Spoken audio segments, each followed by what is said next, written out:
Grendel and Grendel's mother are probably one of the closest connections that the Beowulf poem has to the Book of Enoch. Hmm. So they are, first of all, giants. They are referred to frequently throughout the poem as being giants, like normal words for giants.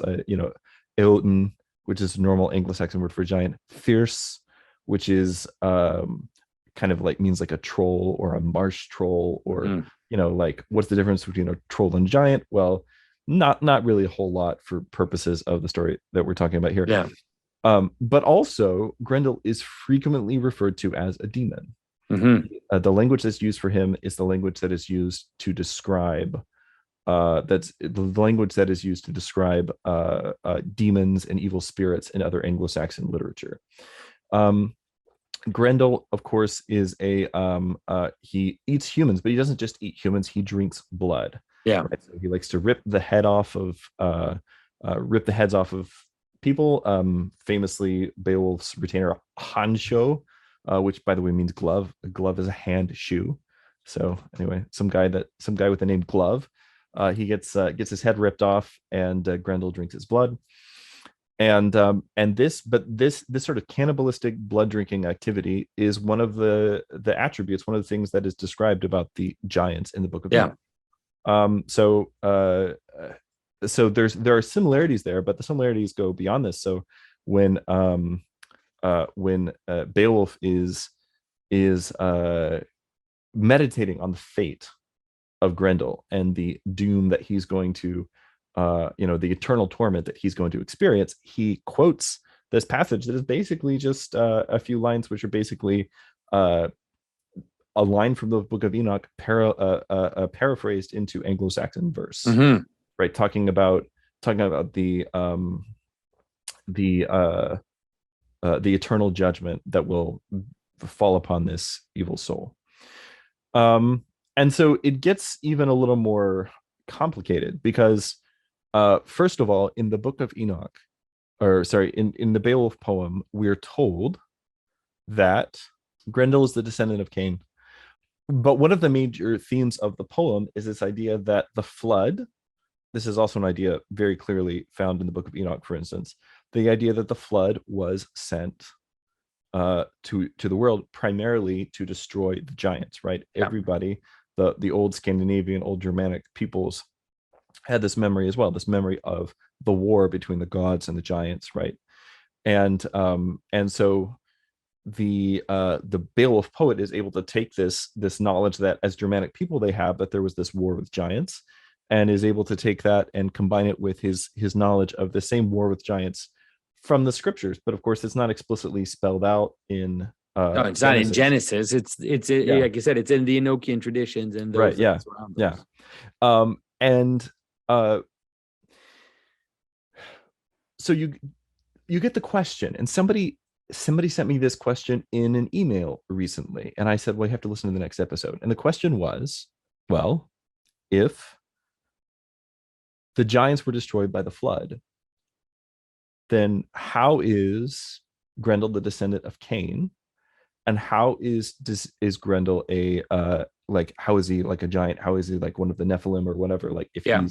if Yeah, but he's there's a harder question than right, that, which is why in the Bible? Like right, it's there's two places where the word Nephilim is used. One is used in Genesis, and one is used in the I think it's in Deuteronomy when they come up to the land of the at the when they come up to with the two spies right, yes, right, yeah, in front of the Jericho, sons and of so it's like Anak, and yeah, and it says they are of the Nephilim. And those are the two yeah, places. So it's like the same question. The Anakim and all these other giants are said to be Nephilim. So how do you? It's the same question. Like how does this work? Why are there still giants right. after the flood? Why are there still giants after the flood? And then uh are the descendant of Cain thing is the descendant of Cain thing, is that mutually exclusive with the idea of being like a Nephilim or a giant, like like the two, like the Sethite hypothesis versus the Nephilim hypothesis, or Yeah. whatever. So we actually find pretty good answers to both of these questions in the Beowulf poem. Oh, really? Okay. So first of all, we're told that all these different monsters descend from Cain. Very Yeah. common, kind of a medieval theory about the origin of like fairies, elves, orcs, goblins, all these things. They're all bad guys as far as the Beowulf poet is concerned. He's a Hmm. hardliner, as an old professor of mine might say. He's a hardliner when it comes to fairies. Hmm. Um, but the way that they but the way that then that this similarity to, or this descent from Cain, is used in the Beowulf poem, if you start to pay attention to it, you start to realize that it's not really a question of like lineal, let's say genetic descent, Yeah. right? But the way that it's used, and the reason that it's important to the poem, is because Cain was a kinslayer. Yeah. Okay. So in Anglo-Saxon society, and in like the society, let's say, of the Germanic Iron Age, um, to be a kinslayer is the worst possible sin, right? In a very similar way, and I think for a very similar reason, that for Dante in the Inferno, the worst possible sin. And I mean, I lead a book club through Inferno every Friday night for like several years now, or not necessarily through Inferno, through the whole Through comedy. the comedy. And we just finished Inferno a couple of weeks ago, and what we see for Dante in Inferno is that the worst possible sin is betraying your Lord, betraying your master. And Yeah. what both of these things have in common is that for their respective societies, for Dante's and for the Germanic Iron Age, these relationships are the relationships through which society coheres. Hmm. If you cannot trust the bonds of kinship, right? If you can't even trust your brother or your cousin or your uncle, right? If you can't even trust the bonds of kinship, then really, how are you going to survive as a people? How are you going to survive as a civilization? This is actually one of the big questions, that is raised at the end of the poem, as Beowulf is the last of the Yeats, right? He's the last king of his people, right? And the woman, singing his funeral dirge. One of the things she sings about is like, well, now who's going to fight for us? Who's going to defend us? Hmm. And so if you can't trust a kinship, and then what that does is it makes like things like succession and things like that really unstable and really uncertain, Yeah. then human society simply ceases to cohere. Yeah. So for this society, that and then ungenerosity, being ungenerous, hoarding, in other words, like a dragon. This is why the dragon is, dragons don't always hoard gold. They hoard gold in Anglo-Saxon, in Germanic society, because gold is the thing that you need to you give to your retainers, right? A Hmm. king gives gold to his thanes, and his thanes give service to him in return. And it sounds the same as saying, I'm paying you for a service, but they didn't think of it that Yeah. way. And actually, they thought about it very differently than that, right? It was always the idea that, the king is, in the Anglo-Saxon language, he's the ring giver. He's the one that, breaks off the gold rings from his chain and gives it. And the idea is he's supposed to be giving it with an open hand. And if he doesn't, if he starts hoarding the gold, then society starts to collapse. So these are kind of Hmm. the two worst things. And these are basically the two kinds of evil that we see exemplified by the giants, or Okay. by the monsters, right? We've got the giants, or the trolls, or whatever you want to call Grendela's mother, who exemplify this kinslaying, right? And also the kinslaying and the idea of the blood feud, which was just tearing through Germanic societies at this time.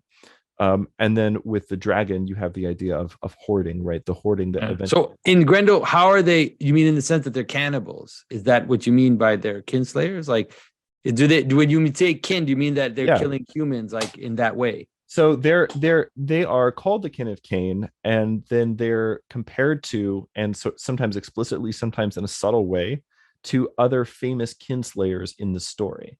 So Okay. there are a number of human kinslayings, and also, men betraying their masters and things like this in the background, that that are, so that when we read those stories and when we see these things happening, sometimes it's foreshadowing. Hrothgar is the king of the Danes. His hall is eventually going to be destroyed by a civil war, and which is a thing that really happened. And people reading the poem knew it had happened, but the Mhm. poem is set before it happens, and so there's like all this ominous foreshadowing. Later on, there's this awful, war that involves kinslaying and betrayals of alliances and all these other things with the Swedes and the Geats and all these different people. So the point is that C.S. Lewis, when he talks about fairy tales, he says that they wear their insides on their outsides, right? Mm-hmm. And so Grendel and his mother are, in a way, they're manifesting, they're making, they're bringing to the surface the kinslaying, the blood feud, and everything else that's really like the big evil, or represents one of the Yeah. great evils that has to be dealt with in Germanic society. Yeah. And so when we look at this, the other question is, well, how are there more? So to answer the question, like, how is there still a line of Cain after the flood, right? Well, it's very simple. The way that you become from the line of Cain, the way that you become a monster is by doing what Cain did. Yeah. Right? Like him, right? Becoming a monster, right? The way that you become like demons is to participate in their works. Yeah. And it's really interesting because there's other Germanic literature, for instance, Old Norse sagas, in which you literally have people actually become a monster in a very literal transformative sense. Yeah. By for instance, this one guy abandons his comrades because they're being attacked, and so he just takes all the treasure and he jumps overboard, and they never see him again. But there's this big sea serpent, like a dragon, like that haunts that bay from that point forward. So it's like, well, that's him, the guy. right? Yeah. So that kind of a thing. As far So as what's interesting about this, like, and I've been pondering that I knew some of these traditions. Like, I know the Beowulf poem well enough, not in any way close to you, but because I was always interested about the way in which, because Cain is a kinslayer, but he's also a civilizational figure. Like, he brings civilization. Mm-hmm. And so there's a weirdness about Cain, and there's also a weirdness about giants themselves, which is that there's a duality to the giants. One is the giant as an image of the civilization, the tyrannical civilization, or this kind of oppression from above. As the demons kind of come and rape women or impose their order. But then there's also the degenerate aspect of the descendants of Cain, which is the hybridity, monstrosity, chaos, cannibalism, broken causality. In some ways it does represent, in general, when I talk about how the modern world is like a separation of heaven and earth. So the extremes manifest together, right? This kind of extreme of tyranny and the extreme of chaos and broken reality happen together. But in the Grendel poem, there isn't a sense that the giants represent an old civilization, or that they represent, a civilization that was there before us, or something like that.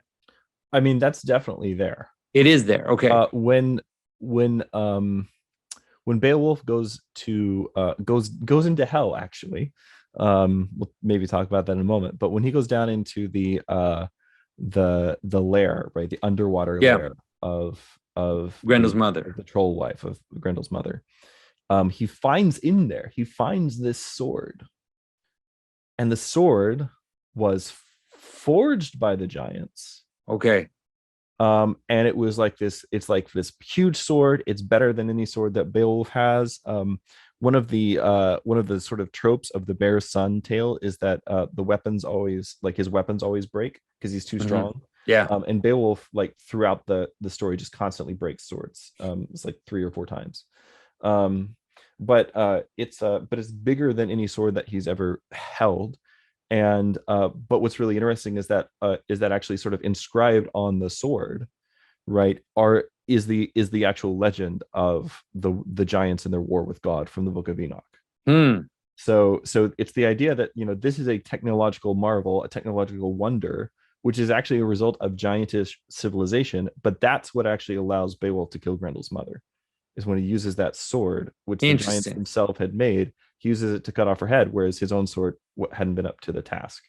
Yeah, I mean, that's interesting also because if you think of the whole problem that I always talk about, this problem, like the idea of how death fights death, and how death kind of stands at that limit, and to understand Noah as also a civilizational figure, right? Yeah. Noah builds the ark. And so it's like, if Techne comes through Cain's descendants, Noah appears as this strange figure that seems to be able to bridge Cain and Seth, because he takes Techne and he uses it to survive the flood. And often there's all these weird ways in legends that you find that they try to bridge it. You know, they'll say that he married Nama, Tubal-Cain's sister. Like, there are ways to try to show that Noah bridges the two sides in some ways, and he has to in order to survive.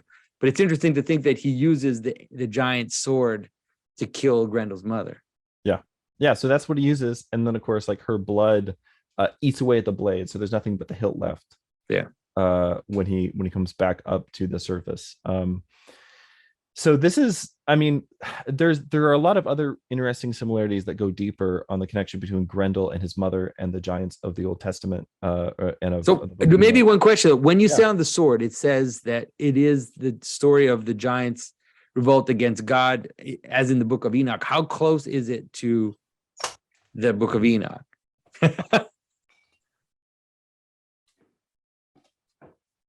So glad you asked, Jonathan. I'm so glad you asked, because I can reach up and grab this book. So actually, this is my own translation of Beowulf. Oh, wow. I wrote this out by hand, along with the, it's actually, let's see if I can show you here. I mean, this is how fanatic I am about studying this. Like, basically, it's like an interlinear thing, but then I have like notes about the text on the facing page, because there's like two different passages. I should have had these ready to go. But in one of them, Hrothgar kind of like contemplates, he's looking at it way after the fight, and he kind of like looks at it and contemplates the blade. And like remembers the blade. Yeah. Yeah. So it says, on them was written. So on that sword was the origin written or engraved of ancient strife, when the flood slew, when the flood offsloch, when the flood destroyed, with the rush of the ocean, the race of the giants. They fared terribly. That was an estranged race. That race was estranged to the eternal Lord. That was their final reward when the waters surge. The ruler gave. So like the ruler of heaven, that is God, gave them their final reward with the surge of the waves. And there's some references to it elsewhere in the poem. I don't want to like spend the whole day just flipping around through this, but I mean, I do, but not on camera. But the point of this is that the Beowulf poet very clearly understands the flood as being mainly God's judgment against the race of the giants, which is a very common ancient Christian understanding. Pretty much everybody, regardless of whether or not you believe in a Sethite hypothesis. Yeah, you don't totally need the Book of Enoch to have that. Yeah, you don't totally need the Book of Enoch to have this. To kind of show out, like draw out a couple of other similarities, though, I think the really strong linking, there are a couple of strong links to the Book of Enoch from the Beowulf poem, either proof of a direct link, or maybe, as I'm going to talk about in a moment, this may be like a case of vernacular apocryphal literature, which the Beowulf poet had access to, that doesn't survive, but the Beowulf poem does. There's some other examples of this I'll talk about in a sec.